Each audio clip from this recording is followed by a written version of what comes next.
Hello বন্ধুরা, কেমন আছেন সবাই? আশা করি প্রত্যেকে ভালো আছেন। আজকে আমি আপনাদের শোনাতে চলেছি অবনীন্দ্রনাথ ঠাকুরের লেখা ক্ষীরের পুতুল।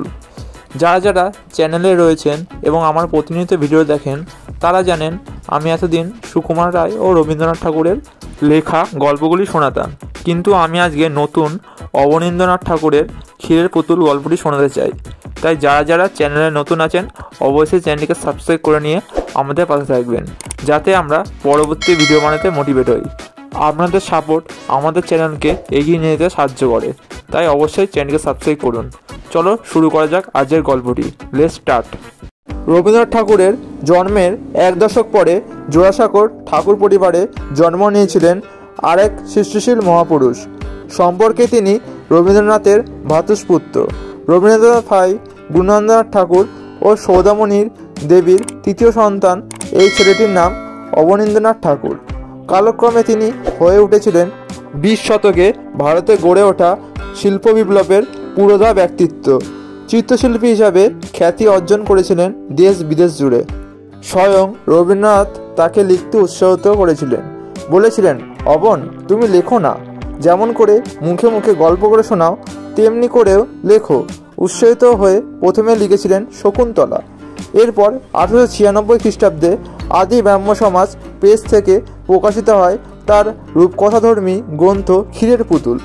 বাংলা শিশু সাহিত্যে এটি বিশেষ স্থান দখল করে আছে অবনীন্দ্রনাথ ঠাকুরের ক্ষীরের পুতুল। বাংলা ভাষায় শিশু সাহিত্য বিকাশের প্রাথমিক পর্যায়ের একটি উল্লেখযোগ্য নিদর্শন এটি। রবীন্দ্রনাথের স্ত্রী মৃণালিনী দেবীর মৃত্যুর পর তার ডায়েরি থেকে এই গল্পের প্লট পেয়েছিলেন অবনীন্দ্রনাথ ঠাকুর। এরপর নিজের মতো করেই লিখে তিনি এই রূপকথাধর্মী কাহিনীটির জন্ম দেন। পরবর্তীতে ইংরেজি, ফরাসি, সুইডিশ, হিন্দি, মারাঠি সহ বিভিন্ন ভাষায় অনুদিত হয় ক্ষীরের পুতুল।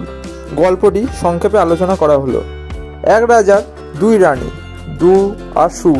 রাজবাড়িতে সুরানীর কত আদর যত্ন, 700 দাসী আর সেবা করে, পা ধোয়, আলতা পরায়, চুল বাঁধে। রাজার একেবারে প্রাণ সুরানী। আর 2 রানী বড় রানী, তার বড় অনাদর, বড় অযত্ন। রাজা 20 নয়নে দেখেন। একখানি ঘর দিয়েছেন ভাঙাচোরা, এক দাসী দিয়েছেন বোবা কালা, পরতে দিয়েছেন জীর্ণ শাড়ি, শুতে দিয়েছেন ছেঁড়া কাতা। রাজা একদিন দেশ বিদেশ ভ্রমণ বের হওয়ার জন্য জাহাজে সারাতে রাজমন্ত্রীকে নির্দেশ দিলেন। বিদায় নেওয়ার আগে সুরানী আর 2 রানীর সাথে দেখা করে রাজা যাইতে চাইলেন কার কি প্রয়োজন। সুরানীর সাথে সাথে 8 গাছা মানিকের চুড়ি, আগুন বরণ সোনার 10 মাচা মল, পায়রার ডিমের মতো মুক্তোর হার, জলের মতো চিকন শাড়ি চেয়ে বসলেন। এদিকে 2 রানীর কাছে জানতে চাইলে রাজা ভালোই ফিরুক, সে শুধু এই কামনাই করল। রাজা যখন জোর করে কিছু চাইতে বললেন তখন সে একটা পোড়ামুখ বানর আনতে বলল। দীর্ঘ 6 মাস দেশ বিদেশ ঘুরে রাজা ফিরে এলেন। ছোট রানীকে তার জন্যে আনা সকল উপহার দিলেন, কিন্তু দিলে কি হবে, কিছুই যে মন মতো হয়নি। রাগে অভিমানে সুরানীর ঘরে দরজায় খিল দিলেন। আর বড় রানী 2 রানী পোড়ামুখ বানর সানন্দে গ্রহণ করলেন, লালন পালন করতে লাগলেন তাকে। 2 রানীর পুত্র সেই বানরটি 2 রানীর দুঃখ দূর করে তাকে ফিরিয়ে দেয় আরাম, আয়েশ, সম্মান।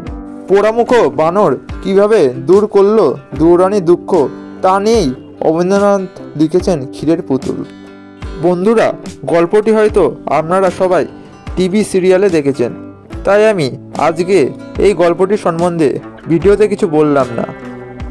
আপনারা যদি গল্পটি শুনতে চান অবশ্যই আমাকে কমেন্ট করেন, তাহলে আমি পরের ভিডিওতে এই গল্পটি পুরো ডিটেলসে বলবো। দেখা হচ্ছে পরের ভিডিওতে। Good bye. এবং যাদের এই বিষয়টি ভালো লেগেছে অবশ্যই চ্যানেলকে সাবস্ক্রাইব করে আমাদের লাইক করবেন এবং চ্যানেলের পাশে থাকবেন। দেখা হচ্ছে পরবর্তী ভিডিওতে।